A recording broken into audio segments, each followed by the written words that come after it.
पिछले 5 महीने से पेंशन का इंतजार कर रहे जोधपुर के जयनारायण व्यास विश्वविद्यालय के सेवानिवृत्त कर्मचारियों का आंदोलन आज लगातार 10वें दिन भी जारी रहा।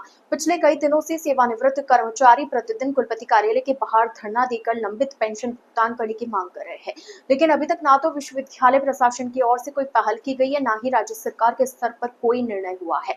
ऐसे में भीषण गर्मी के बावजूद भी यह सभी बुजुर्ग पेंशन अपनी मांग को लेकर आंदोलन कर रहे हैं। पूर्व कुलपति प्रोफेसर गंगाराम जाखड़ ने बताया कि विश्वविद्यालय में भारी अनियमितताएं हो रही है, जिसकी उच्च स्तरीय जांच होनी चाहिए। कई ऐसे कर्मचारी हैं जो अन्यत्र काम कर रहे हैं, लेकिन उनका वेतन भुगतान यहां से किया जा रहा है। विश्वविद्यालय में बिना किसी सक्षम अनुमति के निर्माण कार्य करवाए जा रहे हैं। उन्होंने कहा कि जब तक सिंडिकेट कमेटी से बजट पारित नहीं होता, तब तक बजट खर्च नहीं किया जा सकता, लेकिन उसके बावजूद भी यहाँ बजट सभी मुद्दों पर खर्च किया जा रहा है, लेकिन पेंशनर को पेंशन देने के लिए फंड नहीं है। वहीं अब पेंशनर्स के समर्थन में जेएनयू शिक्षक संघ भी उतर आया है। आज शिक्षक संघ के पदाधिकारी धरना स्थल पर पहुंचे। शिक्षक संघ ने कहा कि इतने दिनों से पेंशनरों का धरना जारी है, लेकिन उसके बावजूद न तो कुलपति न कुल सचिव उनकी मांग सुन रहे हैं। ऐसे में यदि उनकी मांगों को नहीं सुना गया तो शिक्षक संघ भी इनके समर्थन में उतरेगा।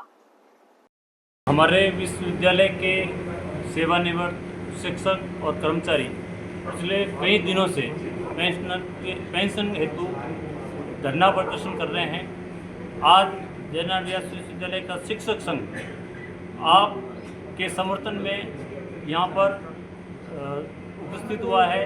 हम सभी विश्वविद्यालय के शिक्षक आपकी सारी मांगों के साथ है और विश्वविद्यालय के कुलपति, कुल सचिव और वित्त नियंत्रक कई दिनों से इस विश्वविद्यालय से लापता है।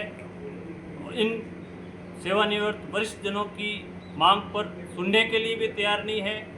कार्रवाई करना तो बहुत दूर की बात है। इसलिए विश्वविद्यालय के शिक्षक संघ ने ये निर्णय लिया है कि आज हम उनके समर्थन में खड़े हैं और ज़रूरत पड़ी तो हम आपके समर्थन में जैसा निर्णय हमारे सभी साथी लेंगे, हमारे वरिष्ठ जन लेंगे, हम उनसे कदम से कदम मिलाकर उनका साथ देने के लिए तैयार हैं। विश्वविद्यालय पेंशनर्स को लंबे समय से पेंशन नहीं मिलने के कारण ये आंदोलन चल रहा है।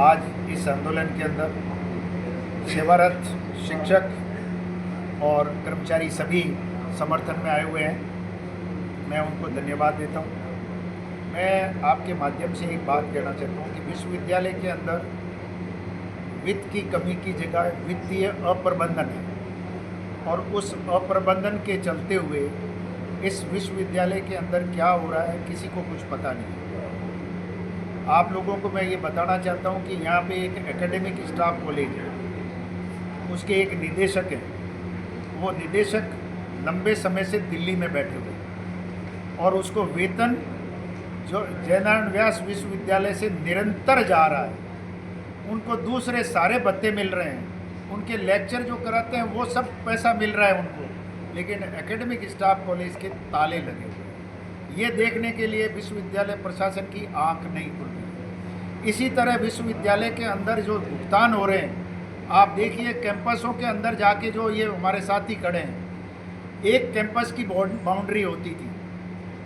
आज हर विभाग के चारों तरफ बाउंड्रियाँ बन रही हैं। क्या विश्वविद्यालय की एक एक घर के एक एक डिपार्टमेंट के कल बंद करके एक एक कमरे के चारों तरफ बाउंड्री बनाएंगे?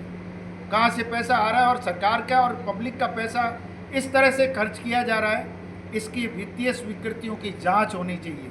अन्य जो खर्चे हो रहे हैं, जो भुगतान हो रहे हैं, वो सभी नियमित नहीं हो रहे हैं। कि एक बात मैं आपको और बताना चाहता हूँ कि विश्वविद्यालय का बजट ही पारित नहीं है, तो विश्वविद्यालय का कुल सचिव, कुलपति और वित्त नियंत्रक ये भुगतान कैसे कर रहे हैं?